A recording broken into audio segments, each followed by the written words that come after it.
What's up? This is Ryuki, a top-tier assassin PvPer on the European server. Today I'm gonna give you a brief introduction into assassin PvP in its current state and explain the skill builds you want to use versus certain classes. Right now, assassin is in a very good spot, being a top-tier choice for 1v1 and 3v3. Because of its low cooldowns and high mobility with 2 escapes, assassin grants a lot of play potential and offers variation in your playstyle. As well as stalling time in 3v3, you can also support your team with the Fighting Spirit buff, in combination with Bombard and Poison Breath to deliver an insane amount of damage. But without further ado, let's jump into the skill builds. I prefer the Lightning build, simply because it offers more mobility with the 0 meter Shadow Dash, instead of the actual 6 meter requirement in the Shadow build. Also, Spinal Tap not bringing you out of stealth can give you advantages in some situations where you simply want to remain in stealth to either stall time or to crowd control overlap, but more to crowd control overlap in another video. The only disadvantage you have by playing the Lightning build is that your Lightning route goes into a higher cooldown, from 18 up to 30 seconds. Yet that doesn't matter too much, because Assassin has a lot of other abilities it can utilize instead. First off, let's start with the skill build versus Kung Fu Masters, Assassins, Gunners, and Soul Fighters. First off, we have your Mist Slash. You want to choose the left spec because it gives you more cooldown reduction in your Cyclone Sweep on a critical hit with your LB. Next up, we have Bombard, which is superior to Hard Step, simply because it just does way more damage and offers a nice burst potential. For your Shadow Slash, you want to pick the Knockdown, because it's a crowd control and a reliable tech chase option. On the next one, we want to go for the Poison Breath, because it deals quite a bit of damage, heals you for 50% of the damage done, and can be used at 8 meter range. It also supports the Bombard damage quite nicely for even more burst potential. Next up is Close Shave, which is great for maintaining your combo. It also helps stalling a bit of time for abilities on cooldown during your combo. For your C ability, you want to go for the Lotus Kick, which is the stun option. It is a very fast ability, which helps you catching an opponent off guard. You can also opt for the C resist if you feel yourself in situations where you run out of iframes, yet the stun is definitely the better choice here in these matchups. On the next one, I prefer the Knockdown Landmine, simply because of the low cooldown utility, which works well together with the Lotus Kick stun to follow up after your knockdown. You can also choose the Ice Mine if you do want so and if you just prefer it, but you lose quite some utility due to the high cooldown of it. For your decoy, you want to use the left option, because it lasts 0.5 seconds longer, gives you 2 seconds of resist on successful counter, and allows you to use party protection during your animation. On Cyclone Sweep, you want to go for the Daze, because it is simply superior than Knockdown unless you're playing versus a spin class. For the Smoke Screen, I prefer the stealth version on the right, which allows me to get an initiation more easily on somebody. But if you don't feel comfortable enough with your focus management with Bombard, you can also go for the focus smoke screen in the middle. On your Lightning Rod, you want to go for the stun, because it's a stun and you need stuns in PvP. For your Flower, you want to take the Lotus of Escape, because it works like a second escape. But be aware that the Flower cannot be used during knockdowns, so be careful when you are out of escapes and only have your Flower down. Alright. Next up, we have the both spin classes, Destroyer and Blade Dancer. The build tree doesn't change too much, the only actual difference is the change on your Cyclone Sweep. Here we are choosing the knockdown version of it, because it can catch a Destroyer or a Blade Dancer in the middle of their spin. But be careful to not use the ability too early into their spin, since the first 0.5 second of it is a deflect which can get you stunned. For the X smoke screen, both versions are good and are completely up to preference. Yet if the Destroyer does not opt to go for the long-range Z-pull, the X-Stealth smoke should be preferred. Against Blade Dancers, I tend to switch my smoke screen all the time, depending on the person I am playing versus. The X-Stealth smoke helps waiting out their iframe shields, or even help you get an initiation out of it. The focus smoke screen, on the other hand, is nice to have to help versus their Soaring Falcon ability or versus their ranged guard break Blitzblade. I definitely recommend trying both out to see what works best for you. For your C ability, it is also personal preference if you want to choose the stun or the iframe. I recommend, if you feel comfortable in these matchups, to play the stun, because it forces the enemy to keep spinning, which might cause them to focus off.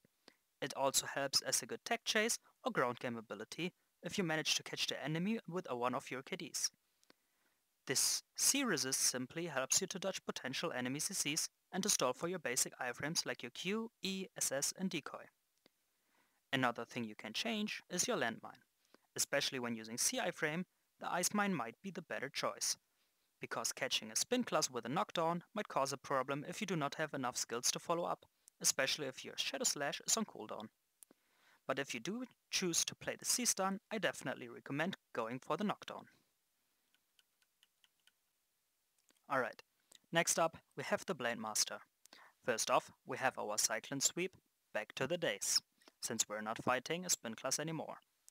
The first interesting thing we get to see here is the Venom Swarm ability instead of Poison Breath. The reason for it is simply to guard break the Blade Master, making him vulnerable to our two important abilities, Turning Leaf, also known as Top Swap, and our Lotus Kick Stun on C.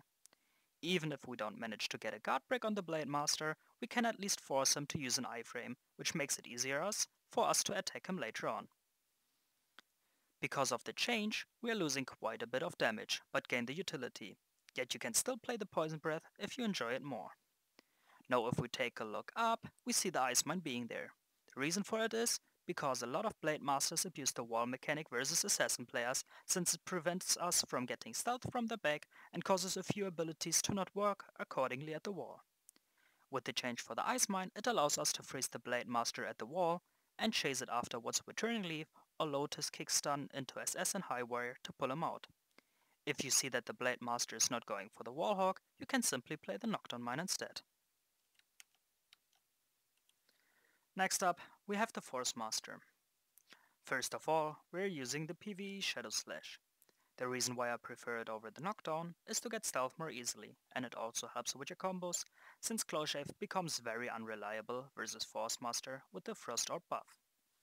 Next up on C, I personally prefer the stun version, which is one of my main initiations. The C resist is definitely viable, yet the stun just allows you to put way more pressure onto the Force Master. The Ice Mine is a very good choice, because if you are inflicted by Chill and manage to Ice Mine the Force Master, the Chill stacks will be running out before the Ice Mine duration, meaning that you can get a free opener onto them by stealthing from behind with your Shadow Dash. For the smoke screen, I personally like the stealth one more, which I also use immediately on the opener to prevent the Force Master from getting any Frost Orbs. By doing so, it helps me win the opener most of the times. The Focus Smoke is also a viable choice in this matchup, yet you can easily get kicked out of it by the Force Master's Dragon Hall ability or get grabbed out of it by their Phantom Grip.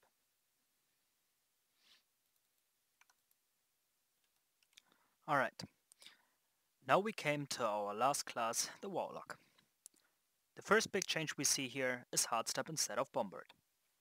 The reason for it is because versus Warlocks we want to remain in stealth as long as possible. Hard Step allows us to do damage while remaining in stealth.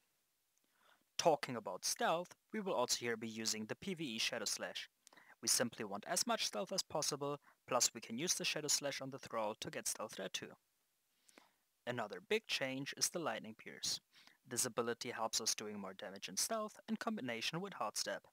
Close Shave is not an option, because using it gets us out of stealth, giving the pet target of us, and basically allowing him to get a free stun onto us. Next up, we want to use the C-Resist, which allows us to survive in situations like Time Warp, where our normal iframes are simply not enough. We also want to go for the Knockdown Mine, because our build is taking a lot of crowd controls from us, and we need a few of them to help us kill the Warlock if he is out of escapes. Also the Ice Mine just stalls the game out longer, which benefits the Warlock more than us. Another change is the Shadow Drain instead of the Cyclone Sweep. The reason for that is because Lightning Pierce and Hard Step cost a lot of focus together, and with the combination of Shadow Drain, we remain with focus to do a lot of damage. Also using Shadow Drain on a poison target refreshes our stealth duration for another 6 seconds, which is very beneficial for us. For the smoke screen, the Focus Smoke is the best option.